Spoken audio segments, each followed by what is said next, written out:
시청자 여러분 안녕하십니까? VOA 뉴스투데이 시작합니다. 아시아 지역을 순방 중인 토니 블링컨 미국 국무장관이 음악 등 예술 문화를 통한 외교가 각국을 잇는 훌륭한 연결고리가 되고 있다며 한국의 K-팝을 언급했습니다. 미한 또 미힐 동맹에 대해선 방어적 성격이라며 다른 나라 영토를 겨냥할 의도가 없다고 강조했습니다. 함재하 기자가 보도합니다. 싱가포르를 방문 중인 토니 블링컨 장관은 31일 아시안 문명박물관에서 열린 대담 행사에서 소프트 파워 외교와 관련한 질문에 답하며 한국의 대중음악, 즉 K-팝의 영향력을 언급했습니다. 블링컨 장관은 K-팝이 좋은 예라며 한국 가수 그룹 트와이스와 관련된 일화를 소개하면서 자신을 포함한 각국의 외교관들 못지않게 K-팝 스타들이 각국을 잇는 중요한 외교적 상징성을 갖고 있다는 점을 설명했습니다. 소프트 파워는 물리적 힘으로 대표되는 하드 파워와 정반대되는 개념으로 매력과 신뢰를 통해 상대국에게 원하는 것을 얻는 능력을 의미하는데 외교가에선 음악 등 대중문화를 활용해 소프트 파워 외교를 많이 펼칩니다. 백악관과 유엔에 초대됐던 BTS 등 K-팝 가수의 활동이 소프트 파워 외교의 대표적인 사례로 꼽힙니다. 블링컨 장관은 이 같은 소프트 파워에 대해 일반적으로 예술 문화는 우리가 가진 가장 위대한 연결고리 중 하나라고 생각한다면서 블링컨 장관 자신은 음악이 장벽을 허물고 큰 영향을 미치는 것을 실제로 봤다고 강조했습니다. Music, I've seen it do it this powerfully because it transcends borders, it transcends language, it transcends difference in politics, and especially at a time when the world is so charged in so many ways, having those connectors, I think, is more important than ever. 한편 블링컨 장관은 이날 싱가포르 매체와의 인터뷰에서 한국과 일본 등 아시아 국가들과의 동맹 현안에 대한 질문을 받았습니다. 블링컨 장관은 채널 뉴스 아시아 CNA와의 인터뷰에서 미일 동맹 관련 질문에 우리가 조약 동맹을 맺고 있는 일본이나 한국에 대해 우리는 그들이 주권을 방어하고 어떤 위협으로부터도 자신을 지킬 수 있으며 우리와 긴밀히 협력할 수 있는 역량을 갖추는 데 필요한 모든 것이 있는지 계속 확실히 할 것이라고 답했습니다. 또한 이러한 각각의 동맹에서 매우 중요한 것은 모든 동맹이 본질적으로 방어적이라는 것이라며 다른 누군가 혹은 어떤 영토에 대한 의도는 없고 이 모든 것은 필요에 따라 위협으로부터 우리 자신을 보호하고 위협이 애초에 발생하지 않도록 억제하기 위한 것이라고 강조했습니다. 한편 지난 27일 회동한 아세안 지역 안보 포럼 ARF 외무장관들은 북한의 미사일 시험 발사 등을 우려하는 의장 성명을 채택했습니다. 30일 공개된 ARF 의장 성명은 이번 회의가 한반도의 최근 상황 전개에 대한 우려를 표명하고 비핵화된 한반도에서 항구적인 평화와 안정 실현을 위해 모든 관련 당사국 간 지속적인 평화적 대화의 중요성을 강조했다고 밝혔습니다. 또 많은 장관들이 북한의 탄도미사일 발사 급증, 한반도의 긴장 고조 등의 심각한 우려를 표명하고 북한의 안보리 결의 준수 등을 촉구했다고 덧붙였습니다. 이번 ARF 회의는 아세안 10개국과 미한일에 더해 북한과 중국, 러시아도 참석했는데 북중러가 참석한 만큼 공동성명은 우리 대신 이번 회의 혹은 많은 외무장관들을 주어로 쓴 것으로 풀이됩니다. 또 최근 국제사회에서 자주 제기돼온 북러 간 군사협력이나 무기 거래 문제도 이번 성명엔 담기지 않았습니다. VOA 뉴스 함재하입니다. 미국 상원에서 북한을 비롯한 적성국들의 금융제재 회피에 대응하기 위한 법안이 발의됐습니다. 이 법안은 권위주의 국가들의 자금 세탁을 돕기 위해 설계된 대체 금융 시스템을 사전에 차단하기 위한 조치로 평가됩니다. 이조은 기자가 보도합니다. 미국 공화당 중진인 마르코 루비오 상원 의원이 30일 2024 제재 회피 방지 및 완화 법안을 발의했습니다. 법안은 북한과 중국, 러시아, 이란을 겨냥했는데 미국의 제재를 회피하기 위해 이들이 사용하는 대체 금융 시스템에 대한 접근을 전면 차단하겠다는 취지입니다.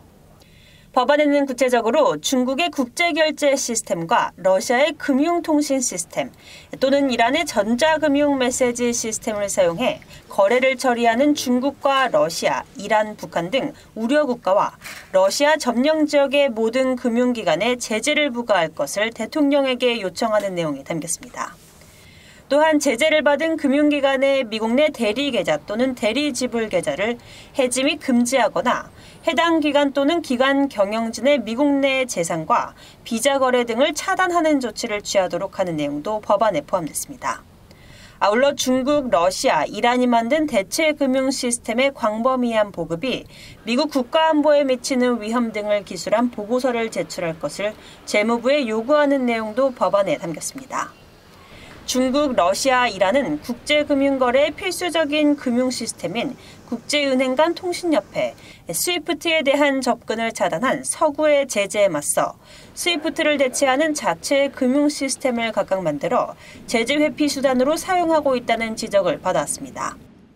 루비오 의원은 이날 성명에서 제재 시행은 우리 법을 집행하는 데 필수적이라며 우리의 적들이 미국의 제재를 회피할 때 우리는 그들에게 책임을 묻고 우리 금융 시스템을 보호할 수 있도록 모든 힘을 다해야 한다고 강조했습니다.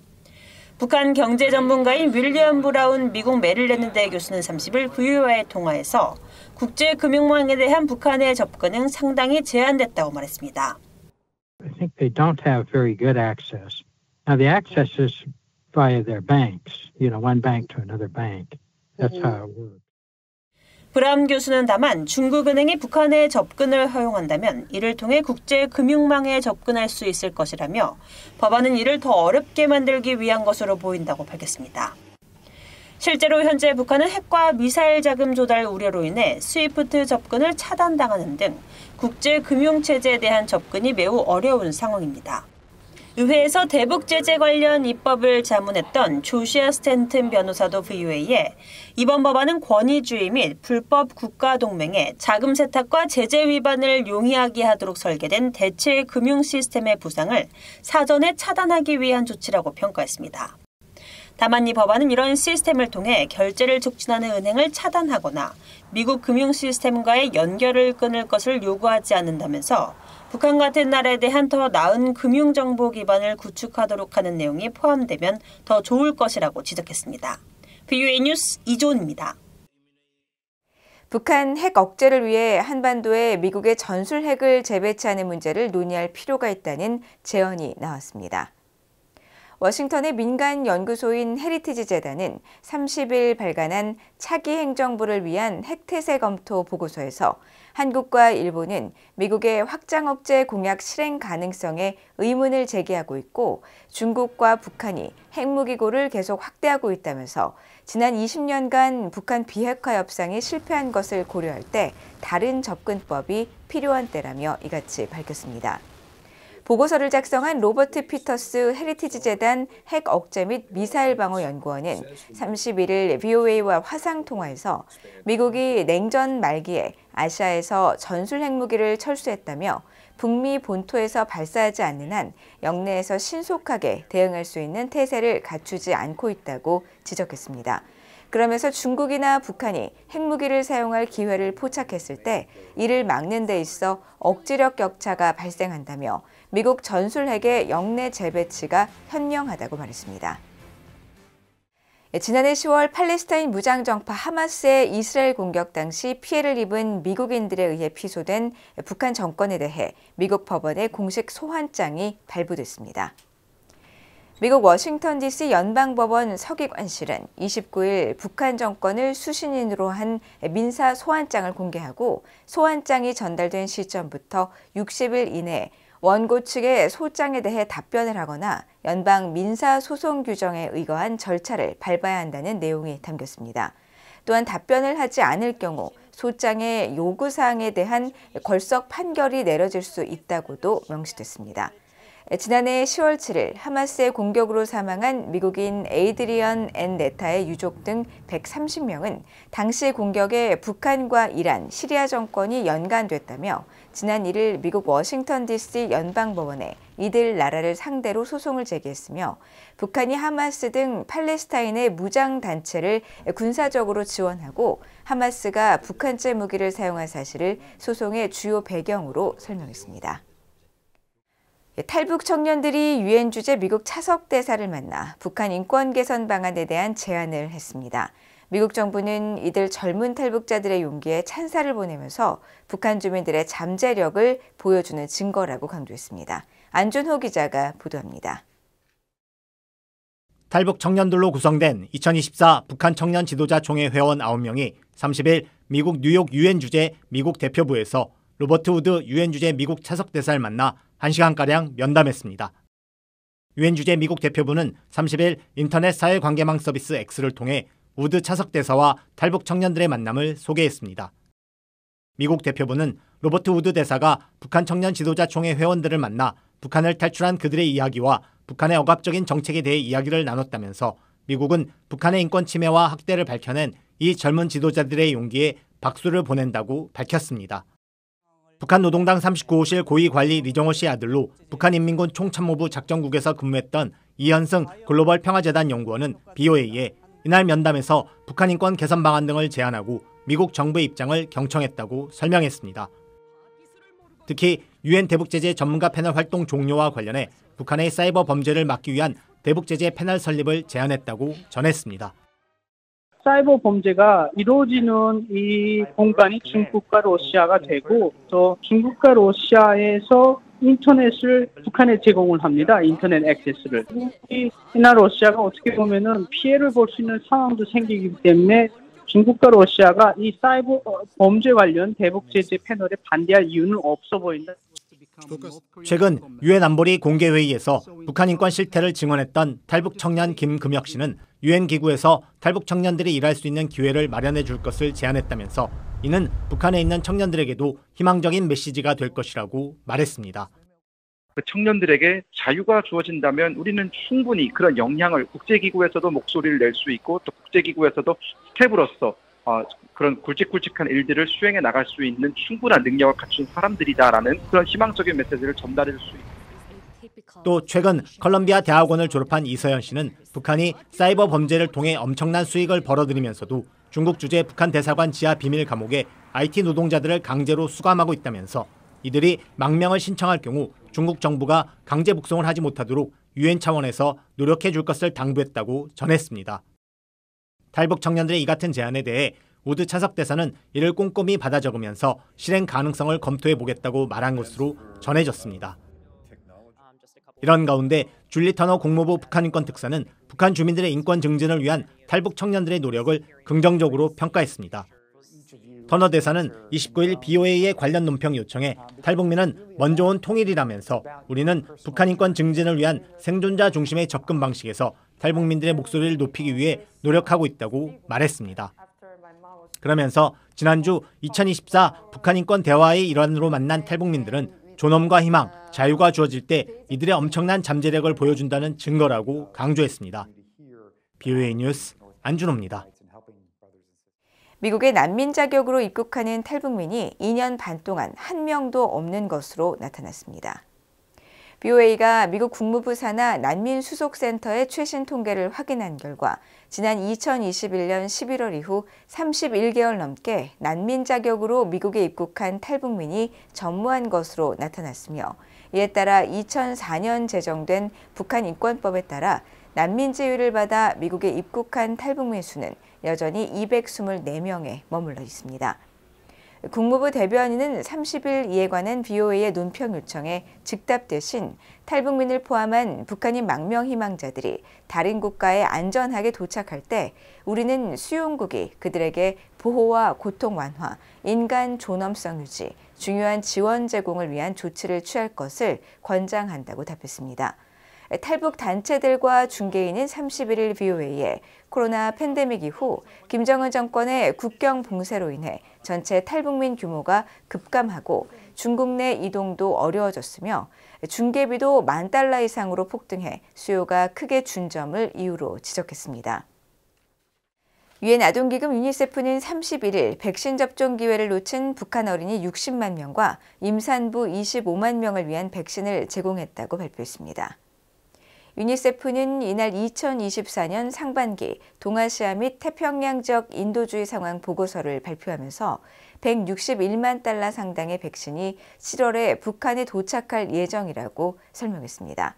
또한 올해 상반기 동안 비타민 A와 구충 치료제, 미량 영양소 보충제를 포함한 물품이 5월 20일 북한의 어린이 건강의 날을 맞아 어린이와 임산부, 산모들에게 배포됐으며 하반기에는 중증 및 급성 영양실조 환자들을 위한 영양제를 조달할 계획이라고 전했습니다.